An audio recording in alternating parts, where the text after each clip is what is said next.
Well, that's officially the start of the episode. Welcome, guys. Yeah, welcome.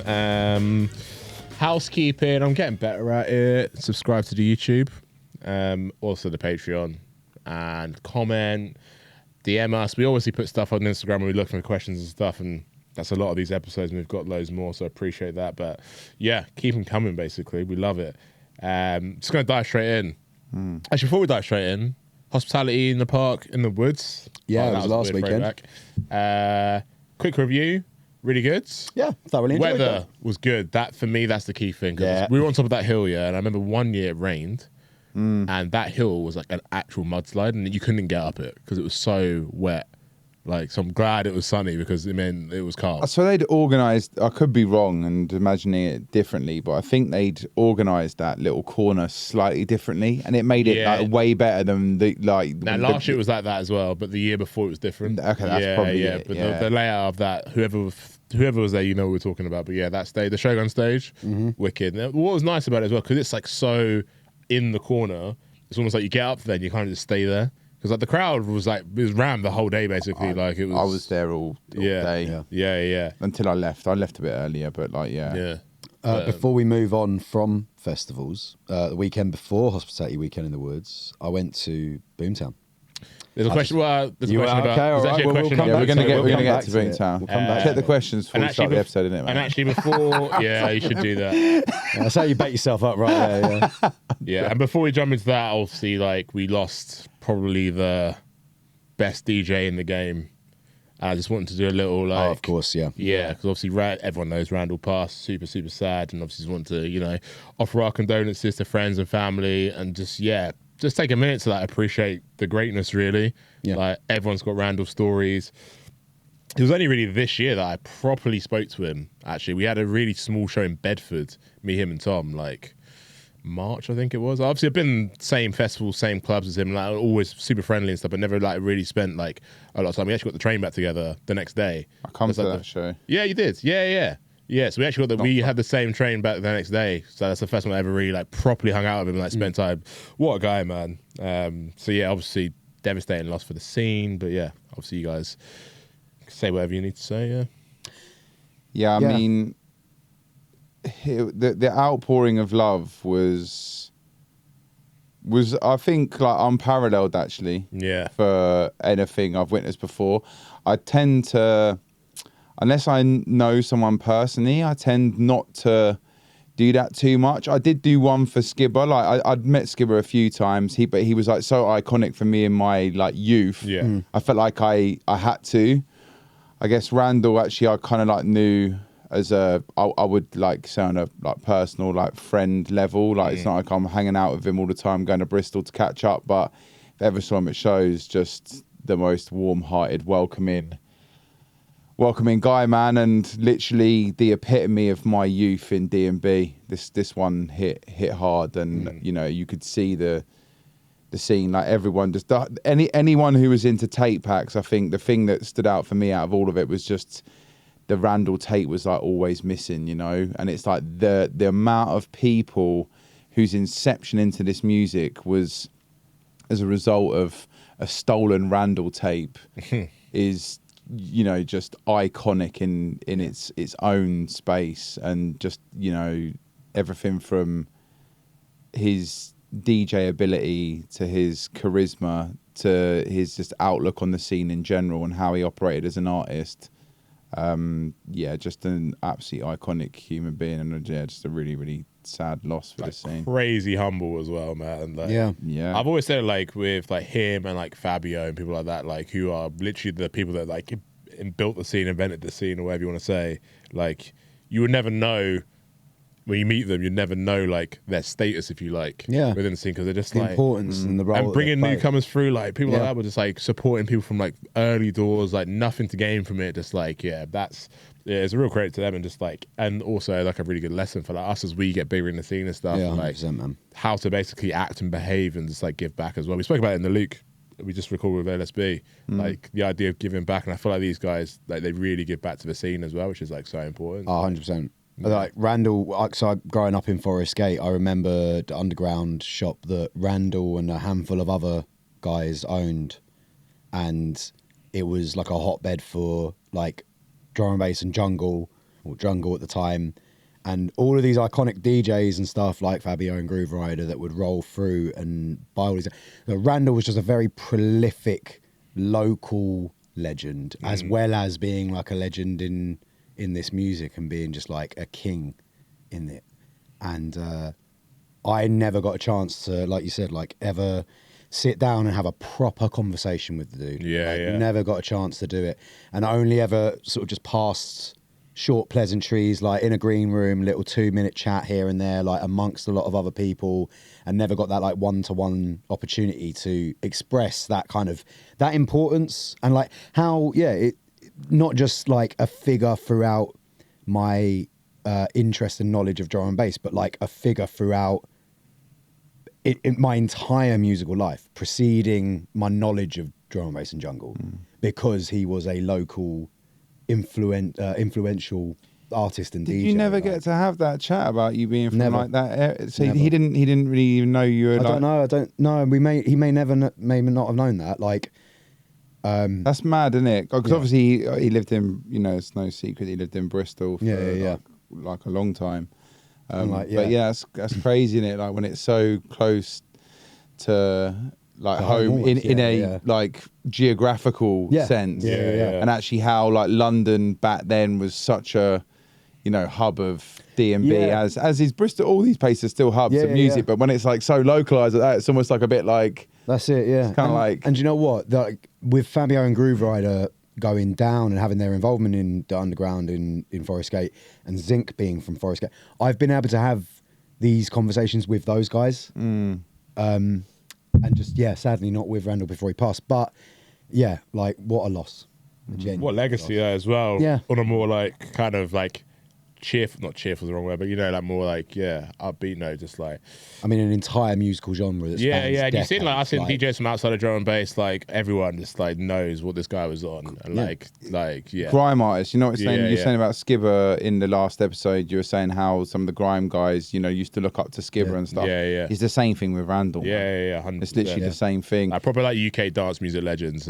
D&B, like it's a testament to like drum and bass as a music genre as well, like how long it's been around, how it's influenced people. Like so many of these grime and garage heads literally came from jungle drum and bass, and they were born from that, and they like had love for that music and just went and did something different for whatever reason. It's like it's this it's been around for a long time, and these pioneers of the game have been absolutely championing it for years and just deserve every ounce of respect all from the flowers, anyone who's involved in this game. 100. All right, let's jump into a few. We've got loads, but I don't think we'll get through all of them, but I'll just cherry pick. There's some really good questions in here, so it's normal format, we'll all give our answer. It's the first on the list. It's not the most interesting question, I'll be honest. Who was it? Do we know? Doctors. You love hotting them out. Yeah, well, if it's a boring question, you're getting you don't give a fuck, innit? Like, literally costing us patrons out here, mate. Subscribe to the Patreon. Subscribe. Headphone preference for DJing. This is a quick one. Yeah, you're right. This is a really boring question. It's a quick one though. So HD25. Ductors. Yeah, I'm just gonna go basic. You use some weird ones. Pioneers, is it? No, I use. What do I use? I don't actually. Audio Technica. I use the Audio Technica ones, but only because I've got a big head. And the HD25s, whilst they are amazing, and they were always for well over a decade, they were my go-to. I've just got too much of a big head. They squeeze my ears. Fair. So now you start doing 2-hour sets, now you can't be wearing them for 2 hours, man. It hurts. So I'm III TMA2s, I think they are. How long has that been a thing? Yeah, and it course the DJ. They sent me a pair. I knew you literally. That's the only reason you wanted to do that. Standard. And they look sick. You know what? Actually, they do look good. And the they are good as well. Is incredible, they're also really good, and also the fact that they're so modular means that if anything does break, it's just. I know the HD25s are modular, but you have to know. But also, what I like I've about fixed my HD25s twice. What I like about the III modularity isn't that like if something breaks, you can replace it. If the pads are too small, crazy you can get the yellow bigger cable. ones, Like, is this all different? I quite like the crazy yellow cable. It's just. But like, if I could buy HD25s with a pad that goes round my ear and not on it, then I'd have them, but you can't customize them like that. So So there you go. This is a good one. Hopefully you guys have read this one before because it will require a little bit of thought. Maybe I'll tee it up. I'll go last. You go last. Related, so come on. Monument Bank. So Ben, shout out Ben, met him in Canada, lovely guy. Yes. Yeah. Also, actually, we spoke about it. It's a long story. Anyway, top 3 snacks, but I'm going to say this is a good one because I couldn't think of 3. Top 3 snacks you've had on tour that you can't get in the UK. You know, I will say one thing. I will say one thing. Yeah, I heard a lot about this Tim Tam thing in Australia. Tim Tams, you know about Tim Tam? Yeah, Oh yeah, it's just I a heard about fucking that. penguin, Yeah. bruv. It's a penguin. It's a penguin. Literally, It's a penguin. Yeah, bruv. come on. It's a penguin. I mean, they're nice, but it's a penguin, bruv. Don't get It excited. don't deserve the hype it gets. Also, Tim Tams don't have like cute little like random penguin illustrations that are all unique on the penguin. Yeah. Or, sorry, on the Tim Tam. So you lose on that regard. Stupid as well. name as well. Exactly. Penguins, bruv. I actually don't know how I could answer this because I'm not really a snacky kind of guy.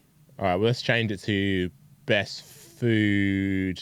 Nah, that's too. Nah, it's too bright. Yeah. Go get with the snacks, bruv. Get with the snacks. You know what? In Canada, I don't tour in enough. Canada had, and you can get them in the UK. I'm pretty sure. What are they called? Like not Twizzlers. What's Ooh. like the you know the ones talking about the red licorice. Yeah. Actually, I don't think you can get in the UK. Like you probably You in can, but yeah, shops, the import not in thing, like yeah. a Tesco Yeah, Metro, like a Tesco local. They're not in there. They bang. Yeah, Twizzler they're right. things, they bang. I like in New Zealand. I don't think they do them now. I think it might have just been the one summer, a one and done thing. But they did like frosted Cokes or Fantas, like iced Fantas and iced Cokes. But they were mixed. They put like a dollop of vanilla ice cream in the top, and it sounds an ice weird. cream float. Yeah, It's it was Ameri- basically it's like American thing. a slushy ice cream float. Yeah, it's sort an of thing. American thing, though. Oh, right. Okay. Right. Yeah. So you could get that from McDonald's in New Zealand, and we rinsed them. They were Yeah. so leng every time. Nice. Glad you thought of one. I haven't thought of a snack, but one of the things that when I went on tour that I discovered, it was just a drink, and it was a Caesars in Canada. Yeah, like yeah. make Bloody Marys look shit. Even the best Bloody Mary you can possibly. What's in a Caesar So again? it's got clamato juice instead of tomato juice. People kept saying, obviously, I wasn't drinking at the Yeah. time. but honest, I heard- I thought you just missaid tomato. Nah. It's What's like clam clamato? juice and Clam juice. tomato juice mixed up. Yeah, literally, you would think Like, it's that. like a specialist Mate, in Canada. it's fucking yeah. so lame. Everyone says it bangs. Honestly, their Bloody Marys, like there's basically a Bloody Mary, yeah, but they call it a Caesar. It pisses all over anything I've had in this country. Like you get a shit one out there, it's better than the best Bloody Marys here. And whilst that sounds rank, it's not quite. Yeah. as, Yeah. I was just being don't get me wrong. melodramatic. Don't get me wrong. Yeah, but don't get me wrong. It's like for some people, definitely, like I can understand why not. you'd But the skip it. salty, like kind I'm not a of. fan of a Bloody Mary anyway, to be fair. So I'm the okay. worst Only person. on so- hangovers for me. But yeah, that's about as snacky as I'm getting. Alcoholic Caesar drink. You could get warm tea, like in a plastic bottle from vending machines in Japan. That's really, really nice. Like warm. Japan, you can drinks. get everything from Yeah, that that's machine, though, innit? mental. I only came across the drink vending machines. I didn't come across any of the weird stuff that you see I've on seen some TikTok mad and stuff on Instagram and videos, stuff. yeah. Yeah, and it's seen none of that. All right, Joe Clark. Good question, by the way, Ben. Yeah, I like Joe Clark. This is a good question. Which tune do you wish you could hear for the first time again? That's a Any great tune, we're not question. talking about drum and bass. Let's make it drum and bass and make it easier, I guess. Can we do... Which 3 tunes did he say? No, just It which. was No, one you said tune. which 3 tunes. Damn it. Which tune? I think The thing is, there's another question in, Oh, I this, know. in this list. I know the answer. This basically could be the same answer again. I know the answer. which is the last set. Last Yeah, tune of the like I set. feel like I'm just going to answer Nah, the same it's not the tune. same. Not the same tune for me. All right, I've forgotten the code. go on then. Tune I wish I could hear for the first time again. Caliber remix of Garden by Teed.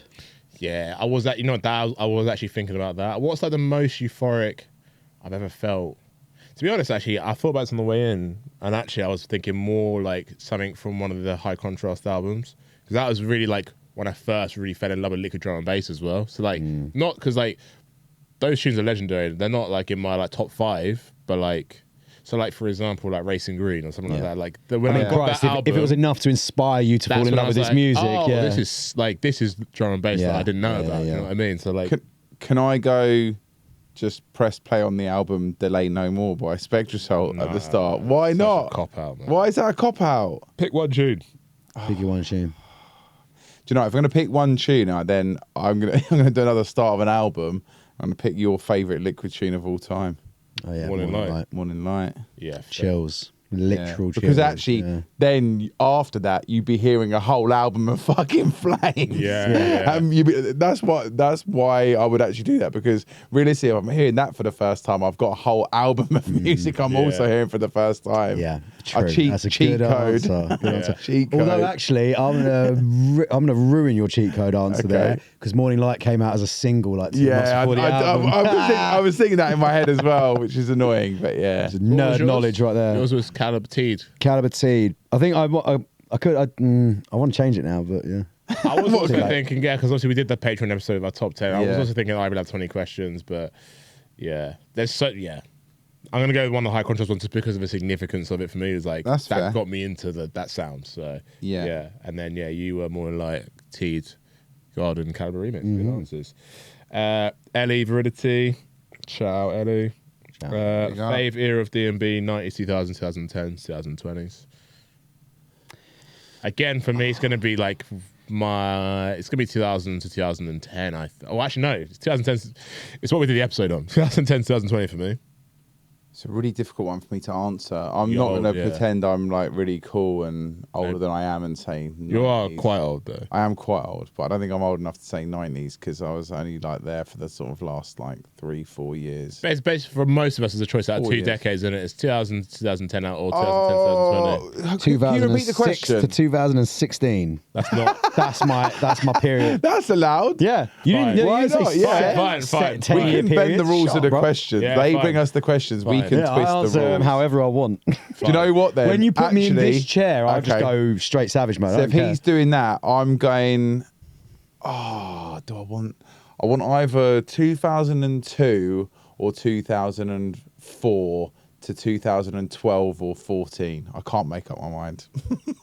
I'll go 4 to 14. 4 to 14 is a I go bloody good 4 period. to It's a 14. bloody good period, that. Yeah, 4 to 14. Oh, Actually. do you know Fuck what, it. mate, I don't want 6 to Don't 16 change your now. answer. Yeah. Don't change your answer. 6 to 16 is mine. I feel like I've. Oh yeah. What many about bangs you? can I- Are you going to stick to the actual Yeah, question? I mean, we've done a whole episode on it, and like in that, when I went back to then look at the options and everything, I was like, this 10-year period was a joke. Yeah, but trust me, there's some banging no. liquid There's- tunes yeah, this is the that, thing, are, yeah, that, are in, like- that are in like. Yeah, no. It's like literally, you 2011, think there's the even, number of even insane tunes that I 2009, couldn't put 4, in that 5. list. That's like the birth of it. But I also couldn't cut off 2019 Desperate- and 18 though. Actually, That's a no. problem. Yeah. That was a Desperado problem. before then. Fuck knows. Anyways, So yeah, there's our answers. Hallam, was in the Hallam. hold tight, Hallam. Hold tight, Hallam. yes. The Hallam, The not Hallam Hallam. the Third. The Hallam. The Hallam. Best set you saw, Hospitality in the Woods. Difficult one for me because I was only really at the Shogun stage. Actually, no, I did see some of Josh. I saw some of Josh's set. The easiest answer Spectre to Soul. a question ever in the Yeah. history of I know man. what it's going to be. Spectre Soul. Yeah, fair. Done. Finished. If you weren't there and you're at the festival, you're an idiot. Yeah, I mean, you missed out, I remember I turning around to people like 3 or 4 times, being like, "There's so many classics, man." Oh, it was dumb. honestly, it was dumb how I good was that like, set was.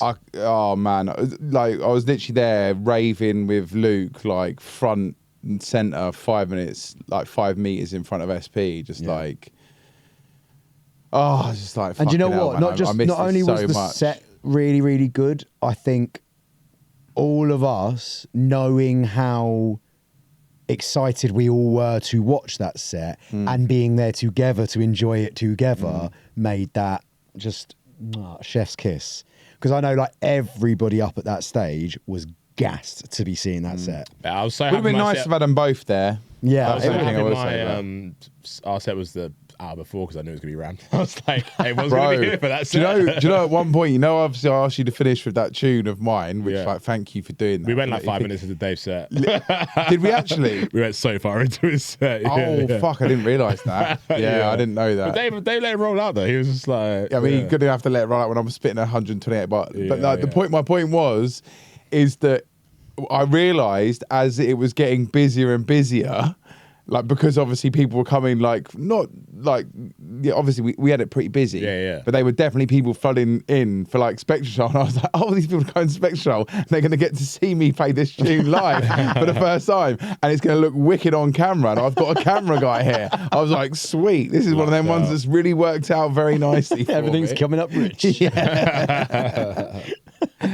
Good. Jokes. Okay, Ransom. Bit of a niche question, but specific. So you remember I mentioned I got that group of like some like uni mates that all got into production. Yeah, yeah. And Ransom was just asking how they're getting on, production progress. Yeah, how's Devesh doing? Yeah. I mean, Div, he already was producing a bit before this group started, Yeah. but my mate Callum, who lives in Canada, just had a kid actually. Shout out Louis.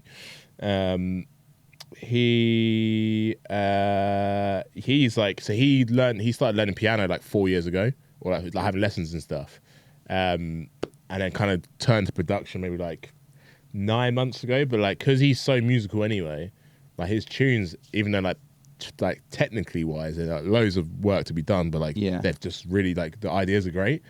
So like, good. And he's really got the bug. So like, I think he's gonna do really, really well. Sick. Kabir, I'm gonna call him out. What's his DJ name? The guy he hasn't got one yet. Oh wow! Yeah, but he ain't gonna worry about that yet. No, of course. Kabir, I'm gonna call him out publicly. You need to get back on it. I was at his house for barbecue last weekend, and he knows he needs to, because he was like every day he was like, I'm working on stuff. Obviously, he's got a kid. Like, I get it. Things get in the way, and also it's interesting because music production is so like up and down. Like the first 2 weeks that you get into it, everything's brand new and exciting. And you kind of like are amazed at just even getting a sound out of a computer. Then you hit a wall because you're like, wow, there's like 99% of this program I don't know what it does, and it gets very technical very, very fast. And that's if you can get over that hurdle, then you're kind of on it again. But there's like every stage you start enjoying the process again because it doesn't feel like a chore to achieve the thing you need to achieve. Yeah, music production is like little hurdle you have to get, like mental hurdles you have to get over. And I think he's probably hit one of them. So he'll get back on it though. I remember it well. They're doing well. They're doing well. Nice to hear. Yeah. Good Keep question. it up, guys. Don't give up. This was the question I think you were talking about. So 4D, fave last tracks to play at the end of a set. Yeah, I mean, we've been asked this before. But mine's actually probably changed a little bit. I'm still like current tunes I'm doing, and I think I may mention on the podcast before, but actually we started with it on Saturday. It was the Makoto relick of Do For Love. I love that tune, man. And we were ending on a few sets with it recently. Nice. Like, yeah, it's so good. It's so good. Yeah, that's definitely mine at the moment. We've been ending our sets with this new bit that we've done with MPH. Just like a bit of a garagey, sort of techie, dubsteppy. I don't know how to piss and describe this tune. Garagey. That's your favourite tune to end sets with? No, that's what we're currently ending our sets on. Like, we don't play anything really in our sets that isn't drum and bass, apart from maybe like a bootleg that's got a little switch up here and there. Yeah. And so like we've written this tune with MPH, which is like, if I do say so myself, it's a banger. I'm so chuffed with it, how it sounds. You said that. He was at my house yesterday. Was he really? Sunday? No, you. Oh, I was. At my house yesterday. I was like, wait, what? And he played me this on the balcony, and he did the same thing with me and Helen. He was like, if I do say so myself, it's a banger. Helen was like, oh yeah, do you? Yeah, is that what you say? Yeah, about your own tune. Just sending. So we've just been working on these things for so goddamn funny. long, and I like people. I'm the only one who can pick these tunes up because no one else has pissing heard them or been able to listen to them and analyse them and decide I've whether got they no like problem them. with it. I can't believe we let him get away with the fact with like he's calling you out for that. Like he isn't Mr. fucking Big Head. When do I ever big up my own tune? Like never. I don't know about This is what I'm saying. He asks you to recall a specific time. This is what my little brother used to do to me, bruv. Name one time I've done Name one time I haven't been able to fit my head through that door in this studio. Like I can name about 50 times if I had a memory. Yeah, no evidence then. No evidence. There literally is on film. We can go back. Yeah, we'll Find find clips. Oi, Go on, come Rich, on, that's what guys. you're spending. Someone do a Spending your little. Sunday on. Someone do a fucking collage of all the like John ego moments. About so our far. music specifically. No, I don't. That's what my point That's was. fair. If That's that's what not my the case, point was. That was that's literally my fine. point. That was Okay, my that's point. fine. Let's Alright, get fine. on. That was my What's point. the, Still, I want to like montage what would you of end your set? John Ego. What are you currently ending your sets with? This new one. I'm that you've not been doing any like DJ sets at the moment, but I would go one of two ways. If it was a liquid set, it's just probably going to be Painted Smile by Comics, just because it's like You know my what? I favourite tune hovered of all over time. that on the screen on Saturday. Yeah, I fucking love that. Me and Tom were like love that freestyling tune quite a lot so of that much. set. I did see it and I was just like, Rich will lose his mind. Yeah, I also love to spit bars over that as well. There's like I've got loads of bars that work really well to that. If it was a bit of a rowdier set, I would go Concord Dawn Morning Light, a different morning light for you. Morning light. Please don't cry. Do you know that one? Don't know that one. Please don't cry. Oh, I thought you were telling me to genuinely not cry. Fucking serious tune. Speaking of- tear out, jungly, like it's fucking hard. Yeah, but they it's did got a some- lot of them, like, and they're like 8 minutes Mate, long this, in it as this well. tune, Yeah. honestly, the set's going to come up at some point. I'm going to play that tune last, and like, it's either going to go down like a lead balloon or really well. If it was like, say it was a Sun and Bass crowd, bet you and I would wasn't doing a absolutely liquid pop. set, Yeah. it honestly, like now, it doesn't Do it. sound like Next fresh. set you It's like play, do sounds it. so rough. You'd have to like crank Next the set, levels. do it. But it's just the intro is like, honestly, man, goosebumps. Like one of those ones where All I their just heard tunes when I like was that, super epic, weren't they? it's just, honestly, man, the intro is just epic, and it's like this vocal is "Please don't cry." That sounds like in yeah. the morning. I've heard a few of their tunes that are like that. Like it's like yeah. fucking iconic, man. I'll send it to you both. It is an I'm absolute. pretty sure you're gonna recognize it there's an straight era where away. they had that, and there was there's another tune that had like a really eerie piano, another vocal, similar Yeah. thing, massive bass build. Like they were really good at writing those like 7-minute like Odyssey banger tunes. Honestly, I've literally got the maddest goosebumps. I'm gonna tear that out on the way home. So good. Fair. All right. I really like this question actually. Ken.Dean. So one thing you've lost and one thing you've gained by working in music professionally. I thought that was a really good question. Do you know what? My off the cuff answer, I need to remember, quickly go, because when I read this earlier, I was like, I'm going to forget that later, but I Yeah. smashed it. I think it was like, what was it? One thing you've lost. And one thing you've gained. Yeah, You're going to say so wait, like- innit? What? You're going to say wait, innit? I was literally going to say like, I think it was like my mind or something like that, or like, it was something, yeah, I can't remember, bro. It's annoying. I had a funny answer, but it's gone. It's going to sound a bit weird. I need to think of better words to describe this. I'm not much of a wordsmith, but I've lost the ability to enjoy music in a way that I used to. I don't really know how to describe that Yeah, better. I kind of get that, because in production makes you do that anyway. 'Cause Yeah, so you I'm end up seeing the tune. I'm overanalyzing things which, when I was 15 or 14 years old, before I ever sat down in front of a piece of music software, I would never have thought about or cared about. I was just focused on the vibe of the song, right? Mm-hmm. The thing that Purer, I've innit? gained, though, since working in music, which I think almost completely flips the point I've just made on my head, in a sense that, well, it helps my point. What I've gained is an ability to appreciate and love music outside of my little bracket. So the things that I think I love, used to be very just like, that's what I like. I don't care about hearing anything else. Not interested. Don't show it to me. But then working in music, it's really encouraged me to want to go and listen to all sorts of music and go deliberately digging for artists that I've never heard of or in genres I've never heard of. And part of that is because I then want to analyze the production techniques and things like that in the music, but also it's because I want to analyze like different ways that people put emotion into their music, right? So it's coming at it to help my creative process. So do you see what I mean?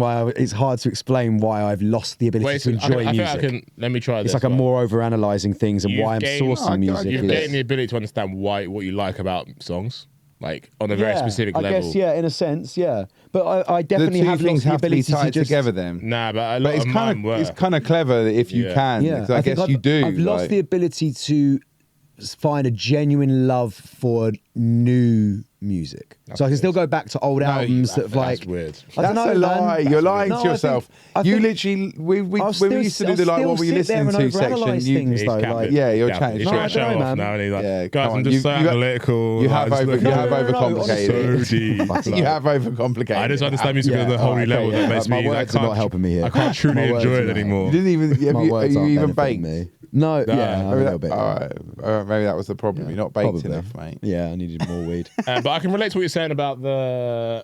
The first part. So you know what? Yeah. Yeah, because whenever I talk to someone who works in art, yeah, and they're like, "What artists you like?" and I don't even know the names of artists, and it reminds me of when I talk to people who aren't that into music. Yeah. And it's like they just like stuff, and they don't know why they like it, or they don't really know what the name of the artist is or the name of the song is.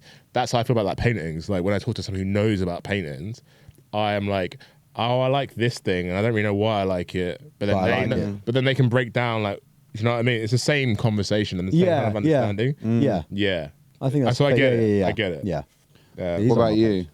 Couple things. I was thinking about this on a practical level. Like, because obviously I work full time, write music, do all that stuff. I've like lost time in terms to do like regular stuff.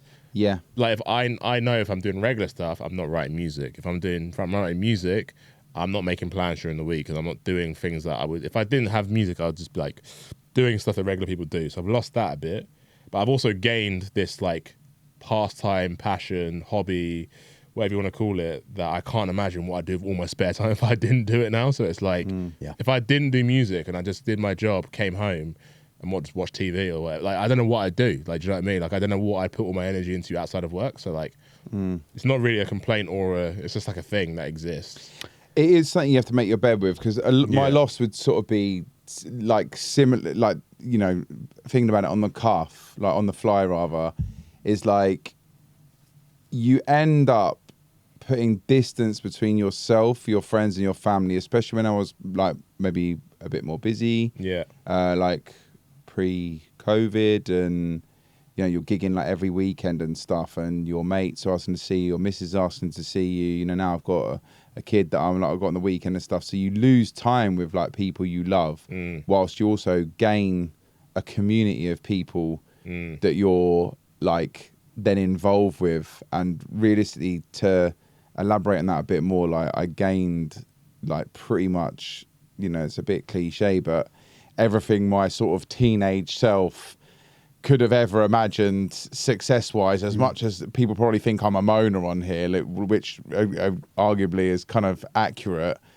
You know, if I still go back and look at the 11 to 18-year-old Rich, he would never have thought that I'd have done half the shit that I've done now, you know?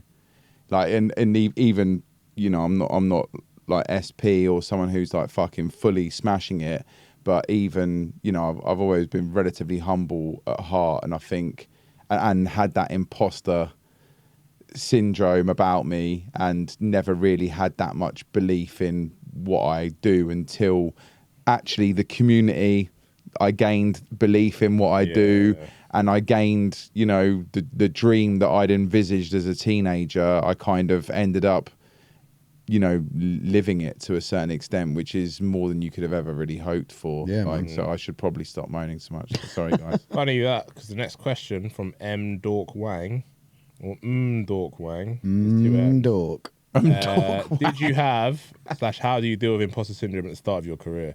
Still getting out, mate, to be honest. I read this one earlier and I was like, What do you mean start of career? Yeah, so like, I would say, it never got well. I would say like, it's funny actually, because Luke, again, the episode we've just recorded with Luke was talking about it as well. Like sometimes you have to remind yourself that it's weird, yeah. Like I still see, like, even though we're not, I still see us almost as like newcomers in a weird way, because the people that I looked up to are still in the scene. Yeah. So it's like, same. you know, like the Lensmans, like even like the Goldies, like everyone, like all of the people that were there, as Andy C, everyone, always DJs that's still about. So it's like, oh, they're still there, therefore I'm still this like small Compared time. to them, you are a newcomer still, yeah. Yeah, but obviously now, like next year's 10 years of Galaxy, so like I basically now have this perspective of that, yeah, so I can reframe it. But at the start, it was weird, because I would say at the start I actually had less imposter syndrome. I was just like gassed to be like releasing music and like getting gigs and stuff, and like a bit of imposter syndrome when you're in the room with the big boys, but like more excitement. But I think now we're in this kind of middle school period, like our generation of producer. I would say I probably get it a bit more now, because obviously now we're getting put on lineups with like in like good like booking, like good set times, good ranking's wrong word, like good billing, that's what I'm And then for. you're starting to question. And then I'm seeing like, like me alongside like certain names or whatever, and I'm like, oh, that's crazy. And then I'm like, nah, I shouldn't. That doesn't feel right. Yeah, that's where it's like imposter syndrome. Yeah. But then again, then you speak to them and they're like, or they're playing your tunes and like whatever. Like there's always like nice indicators that actually, you know, you are part of this scene. You've been around for a while now. And people like what you do. So yeah, I don't know. It's actually the opposite of what you asked. It's actually like, I probably get it more now than I did 10 years ago. I didn't. I totally agree. I didn't get it at all. And then COVID for me was like a big. Everything suddenly disappeared, and then it was like going back out into the club scene and seemingly needing to be back in the thick of it. It was almost like you felt like I should have been starting back at the bottom and like working my way back up the rosters and like back up the lineups and back up the billing and all that sort of stuff. but it wasn't. It was like straight up to the tops again, and like up your mid-tier billings and whatever. And yeah, I still get it, and I hate it because it really messes with my head when I'm on the road on my own. It doesn't. Yeah, it doesn't go, but I find art like seeking context from friends. This is going to sound so silly, but seeking context from friends, I like people with like we've had a bit of like a busy couple years, right? And then we've seen ourselves playing shows and working with certain people and doing all this crazy stuff. And I'm like, we shouldn't be doing this. And then you tell your friends that openly and honestly, and they'll take the piss. And then they follow through and go, yeah, but you da-da-da-da-da. And they'll just like give you those healthy, friendly reminders. In the words validation. Yeah, they'll give you validation, but it's because that's it's actually hard the word. in this creative industry where today's actions, you're not going to see a return on that for a year plus, or you may never see a return on it, right? Because it's not today's like if you're building a house, I lay the bricks and then tomorrow I've built the house, right? In this game, that's not how it works. You work on your crafts, you go out and you do your best, and you hope that slowly meanders into more, right? You don't know what the path's going to look like. You don't know. There isn't a step-by-step guide on how to do this, right? So it's very easy to start doubting yourself. I think there's no denying that everybody goes through it. But yeah, you can't gauge it yourself. You need external people to sort of go, yeah, man, I think da-da-da-da-da, and like validate where you think you are. Like, it's funny you say healthy. that. I'll come on to that part at the end of what I was going to say, because it's going to link in really nicely. But I probably got to start with saying that I think I had imposter syndrome like long before I was like doing music or a success in music. I had a like really, really smart older sister who was just like good at everything, was like A-star student. I was a bit ADHD before like that was even on like schools' radars and stuff. And I just never really thought I was good enough at anything. I was like super self-deprecating. My mum could never really understand why, because she was like, you're pretty smart, but I never really saw myself as that. So I guess music early on was sort of an escape from academia from me. So like it was a blessing in that sense. But then I do think you're right. The imposter syndrome does come later. But I think what I found and what I would have literally mirrored exactly what you said was find yourself some friends that are going to back you, because the way that I have always coped with this my whole life is I'll just be anyone's gas guy. I'm there to gas you up. If you're my boy, I will gas you. And that's not me helping myself, but I get something from that. Like, think when we first started being mates together, like fueling the fire in it. That's why we became so close friends, because it was like, no, you're fucking like, it was like backing each other. And that transference of energy and connection, I think, can stand you in really good stead. Surround yourself with good people who have got your back and who you want to have their back, and just ride that energy wave all the way to the top, because you don't get anywhere without anyone else. And like, realistically, that's just the most beautiful thing possible. Like, we all should be backing our mates, supporting our mates in what they do. And yeah, the spread of that energy and love will hopefully, you know, it takes time, definitely not over it. I still fucking get it. Like, I can't help it. It's like almost in my nature. I don't know if it will ever fucking go, but it also helps drive me to try and be better. Prove yourself in it. I'm always trying to prove. I'm like, I've got to be better than that. Honestly, or I don't I've think got it's to a do. bad thing that it's always there. It comes in waves. If you can really not let it affect your but like, I think whoever's asking this question, you know, it's coming from a place where like,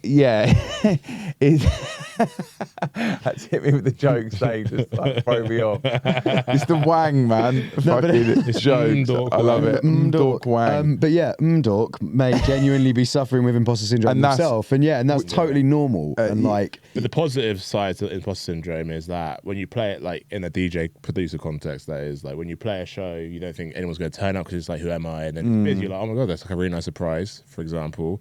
And also that your creative endeavor, you will write better and better music until you don't feel like an imposter, basically. So like that is actually true. It's positives to it. It's you're always going to get better. Like tell your imposter self that you're on a journey and you're always going to be improving because you're working hard to shut that fucking voice up. And like, you know, get some friends that will be in the stadium shouting, cheering you on. And, you know, hopefully it'll fuck off a bit. Good question. Really good question. Let's do a couple more. I feel like this one's going to be a long, waffly answer from Jack as well, so maybe not that one. I can make it short. I'm not good with my words, man. Jack, so you are really good with your words sometimes. A lot of them, I don't. Yeah, you're like one person that like talks more than me and John. Words. I use too many words to describe something that probably didn't need that many. You're quieter on this podcast than you are like in like life normally. But I'm not saying you're quiet on this podcast, but like you definitely probably talk more than me and John. And on this podcast, it's not a fair reflection of actually our real life. I don't think. I think that's fair. That is definitely fair. Yeah, that's fair. That's because when I'm around you, like I feel comfortable. I can be myself. Don't have to hold back. Get the good people around, like we said. No, God, I will do this one. How did you know when? Same person, Ndork Wang. How did you know when to trust your gut and your work and start putting it out there? Again, I actually had the reverse experience of this. Me and Tom just put music out as soon as the first person who said they would sign it because we were like, gas, like we've got a tune out. Yeah. Do you know what I mean? And it was, at the time, probably wasn't ready to go out. So it's just like. I'd say that's a really good piece of advice. Yeah. We were just like, just do it. Do it. Yeah. And you trusted your gut basically from the get. And the thing is, like, some people, so it's a context, like a case by case, because some are, I know, like, I can think of some producers, who have always been so sick, but never ever put their music out, and they'll be. Unfortunately, they'd be way further ahead in life if they just put more tunes out. I'm not going to name names, but we all know someone who I think is a prime example of that, who has always been so talented, but just always second guessed, unfortunately, and just didn't put enough music out. So, yeah, basically put music out. He's not going to say it. Just wait for afterwards. I'll find out afterwards. I can't work out who it is either. Don't worry. Anyway, I think about this guy regularly because he was way ahead of us in terms of production skill, like when we all came out together. Anyway, so we just kind of put it out there, and also then we've basically just got better over time by kind of putting music out, and then us understanding like a year down the line what was bad about that tune or whatever. And it's quite nice to have releases in that way because it means just like it's there, you can't get rid of it. It's on your Spotify and you can like listen to it. Whereas like if you have like ideas that are buried in folders, it's quite hard to track that progress in a weird way. So yeah, I think whatever your worst fear is of putting like a release out, whatever the worst thing like you think can happen from it, it's never going to be as bad as that. Yeah. So it's better to just actually overcome that fear, take a step into the unknown. You're going to learn something about yourself and just go for it. Like, and saying to completely contradict that, quality control is important. Yes. And only put your best work out. Don't just chuck every tune out. But like, I didn't mean that. No, I know you're not saying that. I'm just saying just to counterbalance what I said and what you're saying as well. Yeah. Like, make sure it's the best you think you can do at that time. At that time. Yeah. That's the key. At that time. Yeah. From a lyrical perspective, again, like I actually waited a long time because it wasn't MCs on tunes. Like if you think about the era I came through, it wasn't like a huge thing. It was like such a rare thing. It was really not common at all. So like I was just focusing on like writing rave bars and shit like that. When it actually was like, oh, hold on, like should I be doing tunes? And then I remember handing out CDs with my like lyrics like recorded on them. Like 12 bars, was like giving out CDs and Survival and Script. Like Script gave Script one, he then gave it to Survival, and they ended up doing a 2-track single. That was like my first release. Right. So I didn't really have much of an early thought process. That my thought process would be to anyone now, just be like, go with your gut and just get something out. Best work, timing, just get on with it because Mine and Harry's first release thing was a bit of a weird one compared to what some other people's release sort of history might look like. As in, we sent music out to record labels for years and heard nothing back. And so went, fine, we'll start our own label and we'll release our music ourselves then. And I think the first couple, it was that bad. Nobody else wanted it.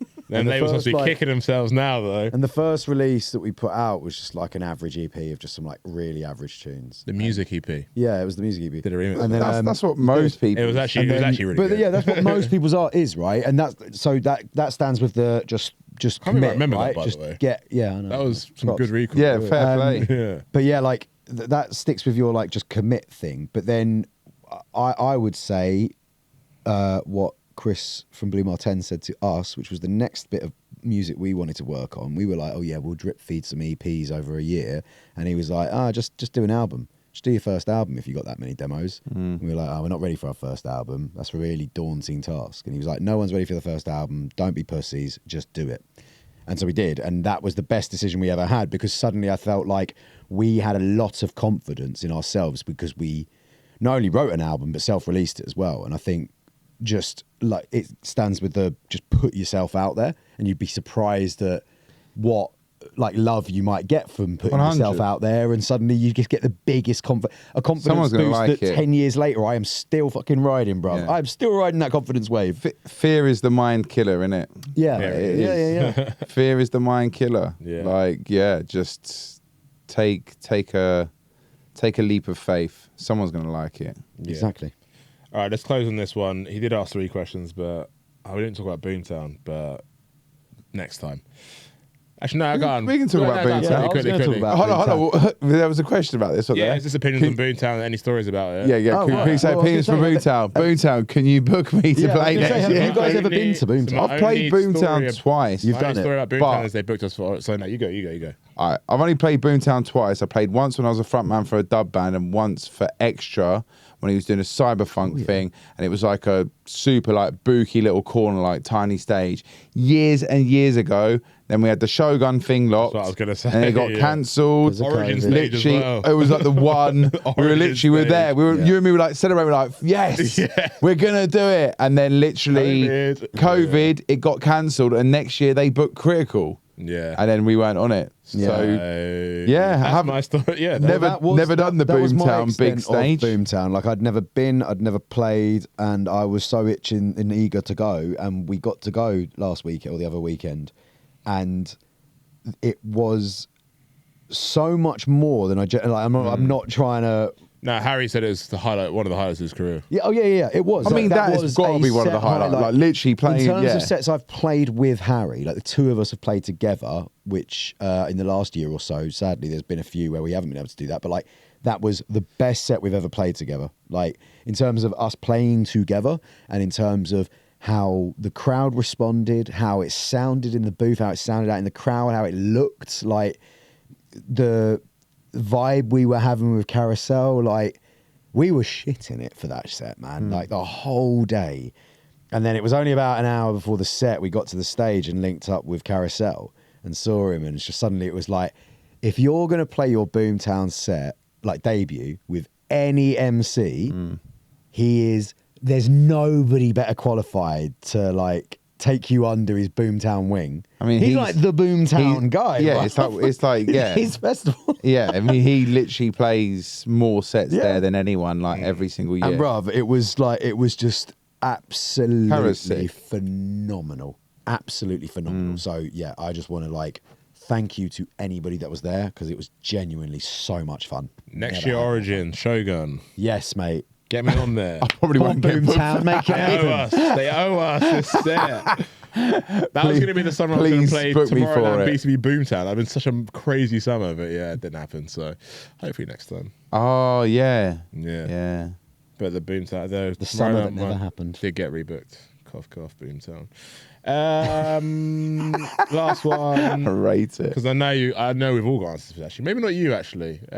Favorite Mackie, or what's your Mackie's order? Nuggets. Nugget, just nuggets. Just like 20 nuggets. Let's go. Sweet curry dip. Yeah, Done. fair. Mine is I used to be a 20 nuggets guy, and then I started getting a burger and like 9 nuggets. But like now I don't really eat red meat. It's always the whatever fancy chicken burger they've got. And Yeah, I always do. but this is literally like twice a year now. I don't Fucking eat hate McDonald's. McDonald's. Since it's gone to delivery and I don't have a car, it's not as good.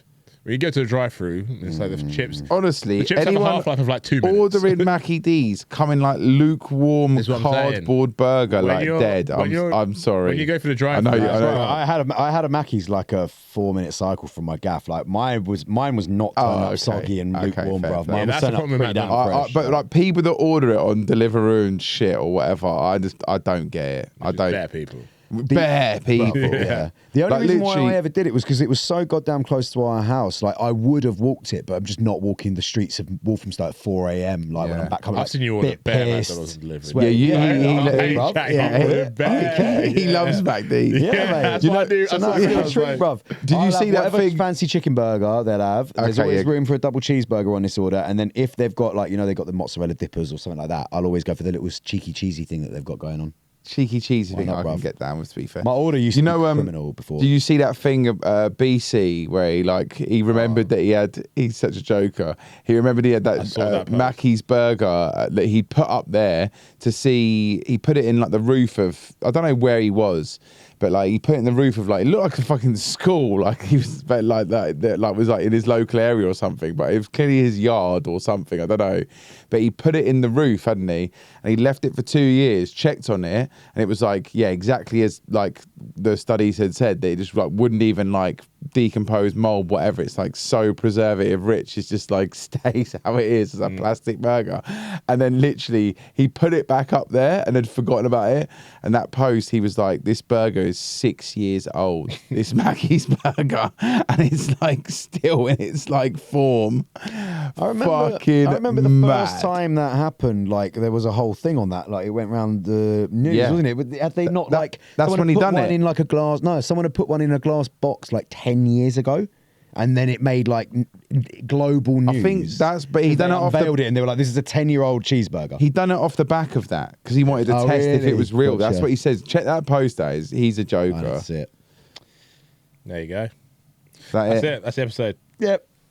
Cool. See you in a bit. Sweet. And Safe. subscribe to Patreon. Patreon, YouTube, Comments on the Spotify. comments, questions, interactions. Jump on the Patreon. If you jump on our Patreon, you can come and join us on our Telegram app. You're getting exclusive episodes. Going to try and hit one a month. I'm not making any I even false put a bootleg promises. in there the other day, by the way. So you're even getting free tunes. Bootleg, as free well. tunes from John, Yeah. free feedback on your music if you put it in there. Nice Yeah. little community growing. We see a couple of you at Shout out Charlie hospitality. Pneumatics. Yeah, Met thank you. Sick video as well. Big ups for that. Yeah, man. Love Come you join all. the gang. Come do it. Yeah. All right, bye. Peace. Bye.